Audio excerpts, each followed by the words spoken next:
Abhijit office से निकलकर अपनी कार में बैठकर घर की तरफ जाने ही वाला होता है कि तभी वहाँ एक छोटी बच्ची कुछ मुर्गों के बच्चे लेकर पहुँच जाती है और उससे कहती है, अंकल एक छोटा सा बच्चा बस 25 रुपया है, ले लीजिए ना अंकल प्लीज। अगर आप एक मुर्गा खरीदेंगी तो मुझे 25 रुपया देंगे, मैं उस पैसे से कुछ खाना खाऊंगी।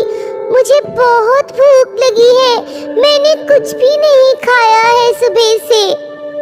अभिजीत को इस मासूम बच्ची पर दया आ जाता है। वो मुर्गों की बच्चे खरीद लेता है, उनको लेकर घर आ जाता है। घर में उसका पत्नी किरण और बच्चे राजू और पिंकी होते हैं। अभिजीत का छोटा सा परिवार था, लेकिन बहुत ही खुशहाल परिवार था। अभिजीत एक प्राइवेट कंपनी में काम करता था। उसकी तनख्वाह से उनका घर अच्छे से गुजारा हो जाता था। मुर्गों के बच्चे देखकर उसकी पत्नी बोलती है, अरे आप ये मुर्गों के बच्चे कहाँ से ले आए? पापा कितने प्यारे हैं ये बच्चे। और कितना मुलायम भी है, एकदम कॉटन की तरह। मुझे तो इनको छूकर बहुत अच्छा लग रहा है। सारी बातें बाद में बताऊंगा, पहले किरण तुम जाकर जल्दी से मेरे लिए 2 ऑमलेट बना लाओ, मुझे बहुत भूख लगी है। आज मीटिंग थी जिसके वजह से लंच भी मिस हो गया था। अपने हाथ का ऑमलेट खिला दो, फिर बताता हूँ मुर्गे के बच्चे मुझे कहाँ से मिला। अरे वाह ऑमलेट, माँ मैं भी एक खाऊंगी। और मेरे लिए भी एक। हाँ हाँ सबके लिए बनाऊंगी। जरा शांत हो जाओ, पहले तुम्हारे पापा को दे दूं, उन्हें बहुत भूख लगी है ना। और तब तक तुम दोनों मुर्गी के बच्चों के साथ खेलो और हाँ उन्हें कुछ खाने को भी दे दो। अभिजीत हाथ मुंह धोकर ऑमलेट खाने के लिए टेबल पर बैठ जाता है। किरण ऑमलेट बनाकर लाती है। अभिजीत ऑमलेट खाते खाते कहता है, सच में किरण तुम्हारा हाथों में तो जादू है, तुम्हारा जैसा ऑमलेट कोई नहीं बना पाता। मैं ऑफिस में जो ऑमलेट मंगाता हूँ ना, उसमें ऐसा स्वाद ही नहीं होता है। तुम्हारे हाथों से बनाया हुआ ऑमलेट में वो बात है। सच में मैं अगर इस कंपनी में जॉब नहीं करता तो अपनी ऑमलेट की दुकान खोलता और तुम्हें अपना दुकान का बॉस बनाता। आप भी ना इतना ज्यादा तारीफ मत किया कीजिए कि मैं खुद को मास्टर शेफ समझने लगूं। असल में ऐसी कोई बात ही नहीं है, आपको तो बस मेरी तारीफ करने की मौका चाहिए होता है। अरे तुम्हें मेरी बातों को झूठ लगता है क्या? बच्चों से पूछ लो। क्या बच्चों बताओ जरा, क्या मैं झूठ कह रहा हूँ तुम्हारे मम्मी से? तुम्हारे मम्मी के हाथों का बनाया हुआ ऑमलेट का टेस्ट मक्खन जैसा होता है ना, या नहीं? हाँ माँ, पापा एकदम ठीक कहता है, आपके हाथों में सच में जादू है। स्कूल में मैं जब अपने टिफिन खोलता हूँ ना, तो आपके बनाया ऑमलेट की खुशबू सभी बच्चों को पता चल जाता है और वो हमेशा अपना लंच बॉक्स मुझे दे देता है और मेरा लंच वो लोग खा जाता है। अच्छा अच्छा ठीक है, मान लिया। अब ये तो बताओ कि मुर्गी के बच्चे किस खुशी में खरीद कर लाए आज? अरे मैं जैसे ही ऑफिस से निकला तभी एक मासूम छोटी सी बच्ची मेरे पास आई और इसे खरीदने की रिक्वेस्ट करने लगी। मुझे भी ये बच्चे से बहुत दया आने लगा तो मैंने खरीद लिया। अभिजीत उन बच्चों के लिए एक छोटा सा घर बना दिया। राजू और पिंकी उन बच्चों का बहुत अच्छे से ध्यान रखते थे। कुछ दिनों बाद ही वो मुर्गी के बच्चे बड़े हो गए और अंडे देने लगे। देखते ही देखते उनके पास 4 मुर्गे और 25 मुर्गियां हो गई थी। एक दिन ऑफिस से जब अभिजीत घर आया, अरे क्या हुआ, आज आपकी तबीयत बहुत खराब लग रही है। ऑफिस में ज्यादा काम था क्या? नहीं, काम तो ज्यादा नहीं था, लेकिन कई दिनों से बहुत थका महसूस हो रहा है मुझे। बीच बीच में बुखार भी आ जाता है, समझ में नहीं आ रहा है कि क्या हो गया है मुझे। किरण अभिजीत को लेकर डॉक्टर के पास जाता है। डॉक्टर उसे चेक करके कुछ दवाइयाँ दे देता है और उसे रेस्ट करने के लिए बोलता है। घर आने के बाद कुछ दिन ऐसे ही गुजर जाते हैं। एक दिन सुबह जब किरण उठती है तो देखती है कि अभिजीत तभी तक नहीं उठा है। अरे उठिए, ऑफिस नहीं जाना है क्या? इतनी देर तक तो आप कभी नहीं सोते हैं। अभिजीत फिर भी नहीं उठता है। किरण उसके पास जाता है और देखता है कि अभिजीत मर चुका है। वो बहुत रोती है और सोचती है कि आगे क्या होगा। उसके और उसके बच्चों के सहारा हमेशा के लिए जा चुका था। किरण को तो समझ में ही नहीं आ रहा था कि बच्चों के ख्याल अब वो कैसे रखे। तुम्हारे पापा मुझे ऐसे छोड़कर नहीं जा सकते। मैं उनके बिना कैसे जीऊंगी? मैं कैसे तुम दोनों की पढ़ाई पूरी करूंगी? कैसे तुम लोगों को पाल पोस कर बड़ा करूंगी? राजू और पिंकी को कुछ समझ नहीं आता है वो अपनी माँ को कैसे संभाले। फिर भी दोनों किरण के आंसू पोंछते हैं और उन्हें गले लगते हैं। अभिजीत के जाने के बाद किरण की दुनिया उजड़ गई थी, लेकिन बच्चों की तरफ देखकर वो कैसे भी जी रही थी। धीरे धीरे उनका घर का सारा राशन खत्म हो जाता है। एक दिन किरण सोचती है, अगर अब मैंने कुछ नहीं किया तो मेरे मासूम बच्चे नहीं जी पाएंगे। ये घर कैसे चला पाऊंगी? मुझे ही कुछ ना कुछ करना पड़ेगा। तभी स्कूल से बच्चे आ जाते हैं और वो अपनी माँ से कहते हैं, माँ, बहुत भूख लगी है, जल्दी से ऑमलेट बना दो ना। हाँ माँ, मुझे भी बहुत भूख लगी है, 2 ऑमलेट मेरे लिए भी बना दो ना। किरण ऑमलेट बनाने के लिए मुर्गों के पास आते हैं और इतने सारे अंडे देखकर वो सोचने लगती है, मुझे ऑमलेट बनाना बहुत अच्छे से आता है और सब कहते हैं कि मैं ऑमलेट बहुत अच्छी बनाती हूँ। क्यों न मैं एक ऑमलेट बेचने का दुकान लगाऊं? किरण को ऑमलेट बेचने का आइडिया मिल गया था। वो देर किए बिना दूसरे दिन ही अपने घर के सामने ऑमलेट बेचने की दुकान खोल दी। आइए, स्वादिष्ट ऑमलेट खाइए। इतनी स्वादिष्ट ऑमलेट आपने कभी नहीं खाई होगी। एक बार खाइए, बार बार आइए। आइए, गरम गरम ताजे ताजे ऑमलेट खाइए। किरण की आवाज सुनकर आने जाने वाले लोग धीरे धीरे उसके दुकान के सामने आते हैं। किरण के हाथों के बने हुए ऑमलेट खाकर बहुत अच्छे बोलते हैं और बार बार उसके दुकान में ऑमलेट खाने के लिए आते हैं। ऐसे ही उसके ऑमलेट का बिजनेस बहुत अच्छे से चल जाता है। तभी एक दिन उसके दुकान में एक गुंडा आता है और वो उससे हफ्ता मांगता है। चिवड़े ऑमलेट वाले, तुझे नोटिस भेजा था ना, और फिर मेरे आदमियों ने आकर भी तुझे धमकाया भी था, फिर भी तूने मेरा हफ्ता नहीं दिया। अब देख देख तेरा क्या करता हूँ मैं। किस बात का हफ्ता दूं मैं तुम लोगों को? मेरी दुकान, मेरे अंडे, मेरे ऑमलेट, मेरी मेहनत, तो मैं तुम गुंडों को क्यों हफ्ता दूं? तुम लोग अगर यहाँ से नहीं चले गए ना तो मैं अब भी पुलिस को फोन करूंगी। गुंडे किरण की बात सुनकर बहुत गुस्से हो जाते हैं। वो बहुत नुकसान करते हैं, सारे सामान फेंक देते हैं, उसके साथ बहुत बदतमीजी करते हैं। पिंकी बहुत रोती है, सबके सामने बहुत गिड़गिड़ाती है, लेकिन कोई भी उसकी हेल्प करने नहीं आती है। उसकी बेटी पिंकी काफी समझदार थी।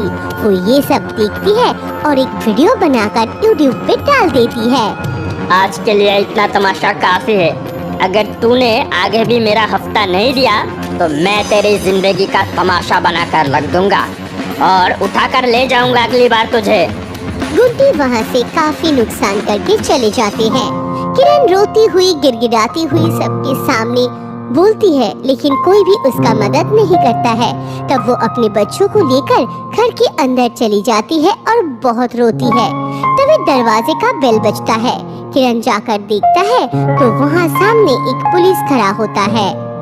तुम ही किरण हो क्या? ऑमलेट की दुकान चलाने वाली औरत तुम ही हो ना? हाँ जी साहब, मैं ही हूँ। क्या बात है? आपके साथ जिन गुंडों ने बदतमीजी की थी उन्हें पकड़ लिया गया है। आपको थाने आकर उनके खिलाफ FIR लिखवाना पड़ेगा, तभी हम उनसे उनके खिलाफ कुछ सजा दे पाएंगे। उन्होंने वैसे तो बहुत क्राइम किया है पहले, लेकिन कोई गवाह नहीं मिलने की वजह से आज तक हम लोग उनका कुछ भी बिगाड़ नहीं पाए हैं। हमारे डिपार्टमेंट ने आपका YouTube पर एक वीडियो देखा था तो हमें सबूत मिल गया है, और अगर आप गवाही दे देंगे तो बहुत अच्छा होगा। कौन सा YouTube वीडियो? आप लोग क्या कह रहे हैं? मुझे तो कुछ समझ में ही नहीं आ रहा है, पर मैं जरूर गवाही दूंगी। उन बदमाशों ने ना जाने कितने गरीबों के साथ ऐसा किया होगा। तभी पिंकी भागकर अपनी मम्मी के पास आ जाती है और कहती है, माँ, वो YouTube पर वीडियो मैंने डाला था जब गुंडे आपको परेशान कर रहे थे। कोई आपका मदद नहीं कर रहा था, लेकिन फिर भी आपने उनको हफ्ता नहीं दिया, उनके सामने में ही झुका।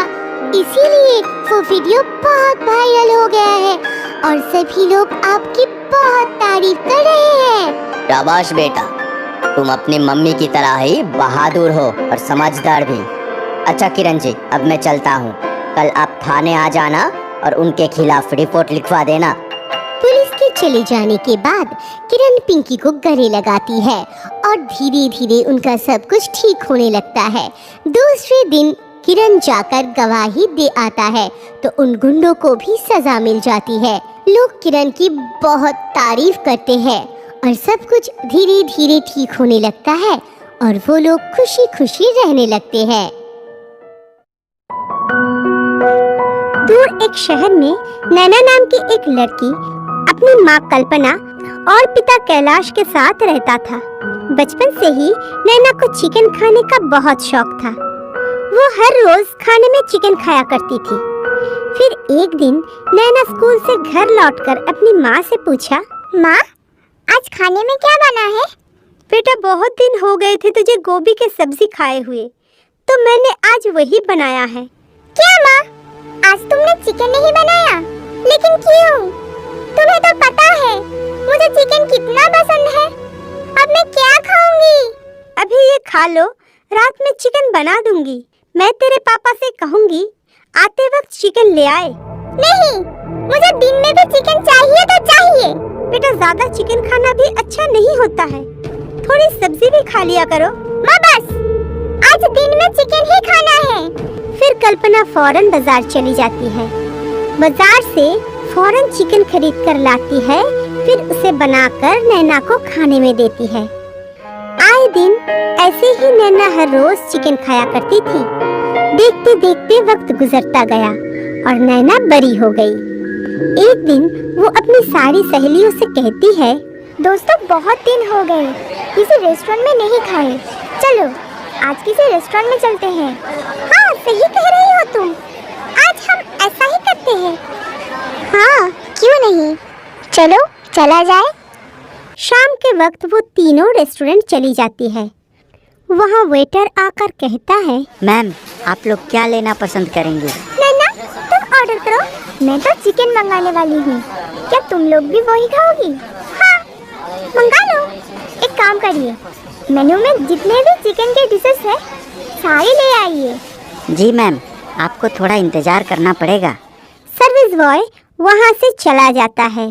तब प्रिया कहती है, अरे तो इतना सारा चिकन मंगवाया है, हम इतना सारा चिकन कैसे खत्म कर पाएंगे? तू चिंता मत कर, मैं हूँ ना, ये तो कुछ भी नहीं है। तू मुझे इस रेस्टोरेंट में मौजूद सारे चिकन दे दे, तब भी मैं वो सारे खत्म कर दूंगी। बाप रे, इतना सारा चिकन खाती है तू, मन नहीं भरता है क्या? तू पागल है, चिकन से भला मन भरता है क्या? फिर सर्विस बॉय सारा डिशेस ले आता है। प्रिया और सुहानी उन डिशों में से थोड़ा थोड़ा खाकर ही उन लोगों का पेट भर जाता है, लेकिन नैना फटाफट चिकन खाने लगती है। देखते देखते टेबल के सारे डिशेस वो खत्म कर लेती है। ये सब देख प्रिया कहती है, मानना पड़ेगा तुझे नैना, सारा चिकन कितनी जल्दी खत्म कर दिया तूने। अच्छा, अब चल। वो लोग रेस्टोरेंट के सारा बिल पे कर देती है। फिर बाहर निकलकर प्रिया कहती है, नैना, आज तो पक्का घर में डांट पड़ने वाला है। हम लोगों ने तो पॉकेट मनी का सारा पैसा खर्च कर दिया है। हाँ, तो क्या हुआ, कितना मजा आया, ये तो देख। ये सारे चिकन के डिशेस कितने टेस्टी थे, मुझे तो मजा ही आ गया। नैना जब अपनी घर जाती है तब उसकी माँ उसे कहती है, नैना, खाना नहीं खाना है क्या? नहीं माँ, आज मैं दोस्तों के साथ बाहर से खाना खाकर आई हूँ। क्या, बाहर से खाकर आई है? यानी आज फिर से सारा पैसा खर्च करके आई होगी? हाँ माँ, वो मेरे सारे फ्रेंड्स गए थे ना साथ में, तो वहीं से खा लिया मैंने। नैना, तो ऐसे ही पैसा उड़ाते रहेगी तो हम तेरी शादी कैसे करवाएंगे? मत तुम भी ना, इतनी जल्दी शादी कोई करता है भला? कभी ना कभी तो करना पड़ेगा ना। नैना तब कुछ नहीं कहती और वहाँ से चली जाती है। तब कल्पना मन ही मन सोचती है, क्या होगा इस लड़की का? मुझे तो बस इसकी ही चिंता लगी रहती है। दिन गुजरता जाता है और नैना की ये आदत बदलने का नाम ही नहीं ले रही थी। जिस दिन घर में चिकन नहीं बनता था, वो बाहर से चिकन खाकर चली आया करती थी। उसके मम्मी पापा भी उसके इस हरकत से परेशान हो गए थे। एक दिन उसकी माँ कैलाश से कहती है, देखो ना कैलाश, नैना की आदत ठीक होने का नाम ही नहीं ले रही है। क्या करे अब इस लड़की का, मैं तो तंग आ गया हूँ। उसकी उम्र भी हो रही है और उसका तो पढ़ाई पर ध्यान भी नहीं है। क्यों ना हम एक अच्छा लड़का देखकर उसकी शादी करवा दे? हाँ, ये सही कहा तुमने। मैं रिश्ते की तलाश करता हूँ। 3 महीने के बाद नैना की शादी जिगर नाम के एक लड़के के साथ हो जाती है। जिगर के घर में उसकी माँ अनीता रहती थी। शादी के बाद नैना घर की सारी जिम्मेदारी अच्छे से निभाने लगती है। कुछ दिनों तक तो सब ठीक रहता है। अनीता और जिगर नैना को काफी प्यार किया करते थे। एक दिन अनीता नैना से कहती है, बहू, आज मेरा एक दावत है, तो तू आज मेरे लिए रात का खाना नहीं बनाना। मैं तो कहती हूँ जिगर को फोन कर ले, वो तुझे कहीं बाहर डिनर करवाने ले जाएगा। ये सुनते ही नैना काफी खुश हो जाती है और फौरन जिगर को फोन करके सब बताती है। शाम को जिगर नैना को लेने आता है। जब वो लोग एक साथ जा रहे थे, तब जिगर नैना से पूछता है, नैना, तुम कहाँ जाना पसंद करोगी? जहाँ तुम्हें अच्छा लगे। फिर भी बताओ ना, तुम्हें कौन सी जगह ज्यादा पसंद है? कुछ खास तो नहीं, मगर हाँ, जहाँ का चिकन सबसे अच्छा हो वहाँ चलो। क्या चिकन?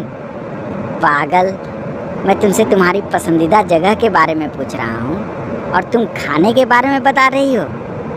हाँ जिगर, मुझे चिकन बहुत पसंद है, इतना कि तुम मुझे जितना चिकन दोगे मैं सारा खत्म कर दूंगी।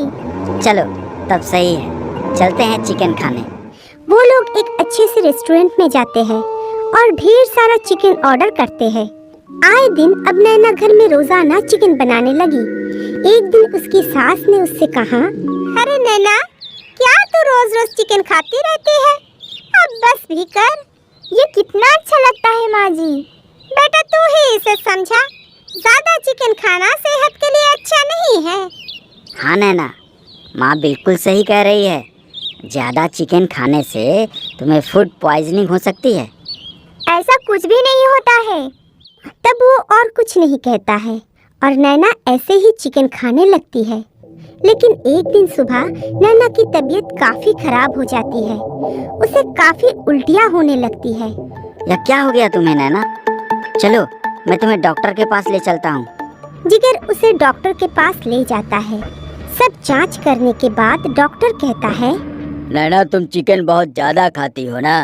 जी डॉक्टर। क्यों, क्या हुआ डॉक्टर? ज्यादा चिकन खाने की वजह से नैना के बॉडी में कोलेस्ट्रॉल काफी बढ़ गया है और इन्हें फूड पॉइजनिंग भी हो गई है। अगर अभी आपने कंट्रोल नहीं किया तो आगे चलकर बहुत परेशानी होगी।